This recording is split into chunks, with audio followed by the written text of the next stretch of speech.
Chun is part of the Jeet Kune Do evolution. I think you have to have it to understand Jeet Kune Do.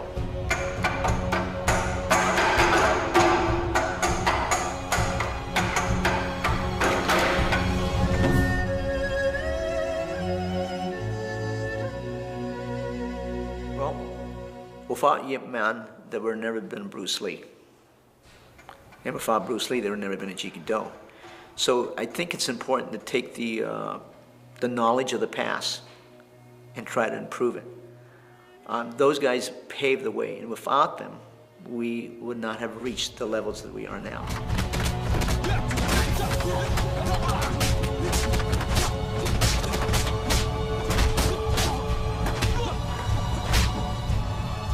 Each pioneer adds to the knowledge that we have now. And I think that's why in the Asian society that they looked up to the instructors so much. I trained with other Wing Chun people because I really wanted to see how Wing Chun was taught. So I trained, I have 9 Wing Chun teachers. James Lee makes 8 and Bruce Lee makes 9. Oh, he was young, talented, wise for his age. At the Bruce Lee at that time period, well, might be a little bit on the cocky side at that time period.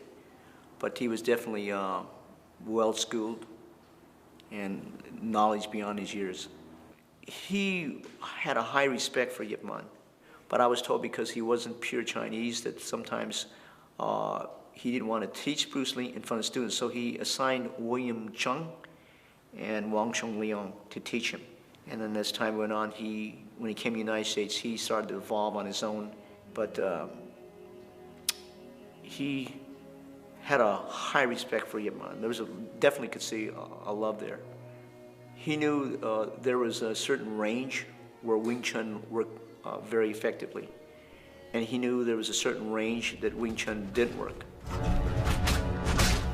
He says Wing Chun works real well in the bathroom. So he says, if you have a space with a football field and there might be as many as 3 or 4 or 5 people, then maybe another structure might work. So he had a system that worked on the outside where he can sort of hit and go. He developed a system what he calls Chizao without touching. He started to put what worked for him, and that became the structure of his personal Jeet Kune Do. But Wing Chun is still the core. You still start with that.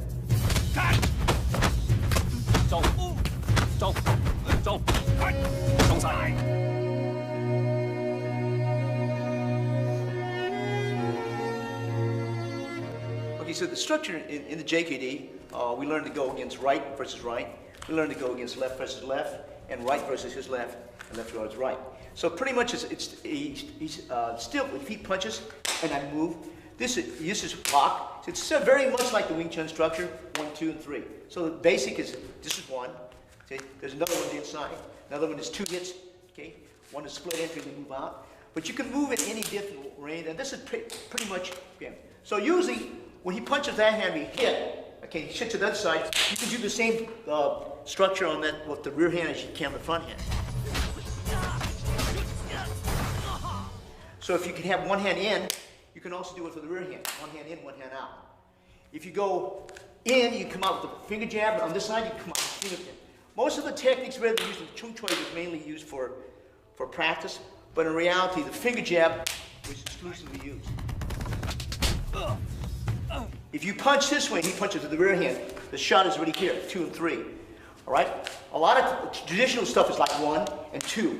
And you trap the first berry, trap the second berry. But he goes across the center line, you need 2. And I'll do it slowly. That's 1, it's 2, 3. The bridging is the thing that makes the difference in the JKD. A lot of the bridging is from here and 2. And a lot of top toe gyatso, back to the back. This is pretty much what JKD structure changed.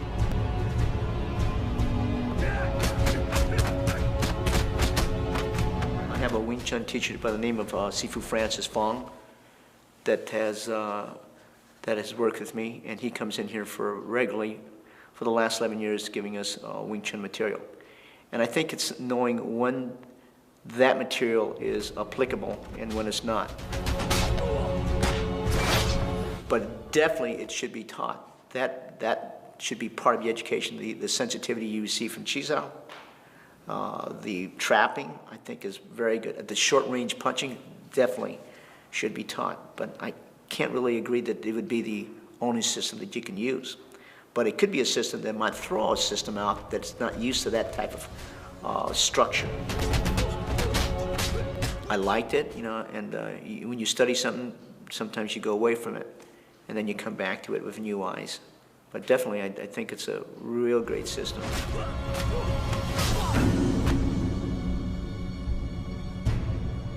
A lot of times when people see things like a boxer, a lot of boxers ask me, said, well, nobody fights like this. Why are they doing this on a dummy? So that's a posture. It's a movement in time. It's a transitional movement. A lot of times, if I perform what we call a pak sao and the lop sao, sometimes he will trap my hand down like this. Okay? That's one way. And the other way is he'll trap it together. Now this motion here is the third motion. When you teach, he'll turn or move in. Again, slow motion. This is 1, this is 2, this is 3, 4.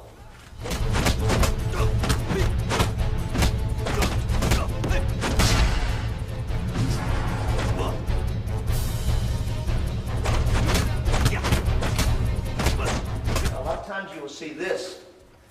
He'll put the foot like that. And people look at it and say, how do you spar with this? Kickboxer might look at that. This is for close quarter, and it's a movement in time. So when I trap his barrier and I come back, he'll come across and you'll see the knee, his foot will jam and he's closer over here, see over here, and back. Okay, so that's basically what the movement teaches. A lot of things in the dummy, and they have different meanings. And if you ask different teachers, they have different meanings. Like a good example, on the third one, they go 1, 2, and 1, 2 back and hit. Well, actually, all that is this is teaching you how to parry this way. But this one feeds the left hand like this, and you're firing. So I'll do this slowly. See how this one cuts and moves back? That's that motion here. But many people, they don't understand it because it's a dummy. And a dummy is just a training method in it too.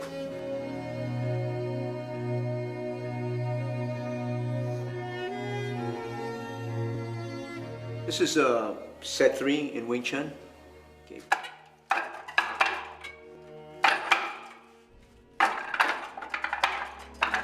This is set 4.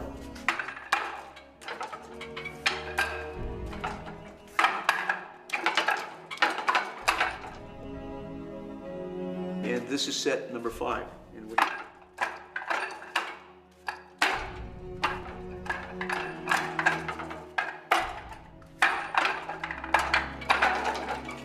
That's the Wing Chun, set 3, 4, and 5. Now what I'd like to have him do is just do set 5 in JKD.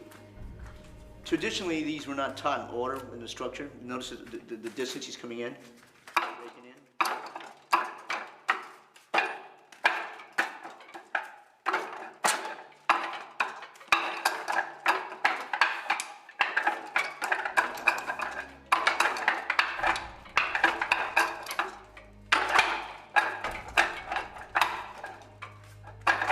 This is the component parts of the JKD. And there are exercises, not in combat that they're going to be in this order, but they're just some of the components needed to learn the Jeet Kune Do. When he first came to the country, he could win everything via the straight blast, or what they call the Jik Chung Choi. As time went on, he changed that thought process, and he started to research, you know, and experiment, and after that he would create. So a lot of that material, I think, was being changed almost on I'm not exaggerating when I said on a monthly basis. He was always changing the structure, always refining it, and making it more functional. That's what he was trying to educate me, and said you can't really follow a particular way. You have to find out what works for you. That's Jeet Kune Do.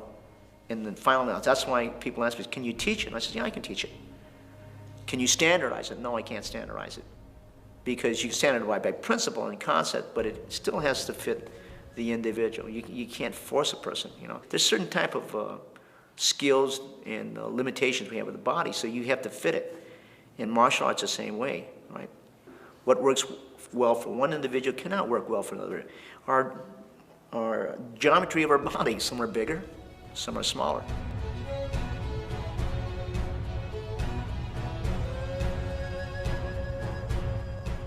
So I'm going to put you, this structure here can be right to right, which is like that.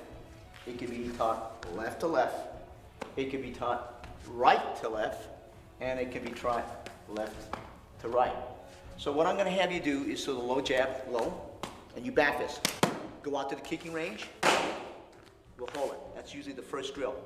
This is teach you hand range, okay, to kicking range. All right. The next one is you go to this position. You throw the rear punch, you hook, you cross, kick. This is to teach you to go from trapping range to hand range out to kicking range. Now the next one, if you go trapping range to kicking range to hand range to kicking range. Now, where we go into the Wing Chun structure is when once we have the hand answer like that, he'll come across and he'll grab, he'll back fist, and he'll go 1, 2, 3.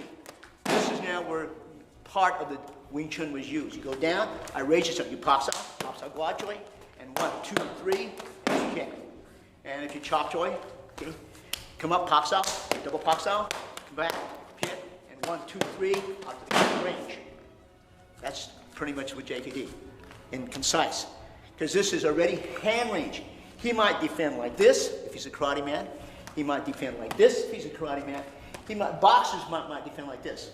Only thing, usually they're in a left lead. We learn how to do this right lead and left lead. So if I respond with my front hand, he hits with the back fist. Notice that he traps that barrier, comes back, and now he goes out to the kicking range, right? Because the man went. Now the other range is he stays. Now this is more of a Western boxing approach, going out to the kicking range. This one now, he's in trapping range, but I move out to kicking range, hand range, and then kicking range. Okay?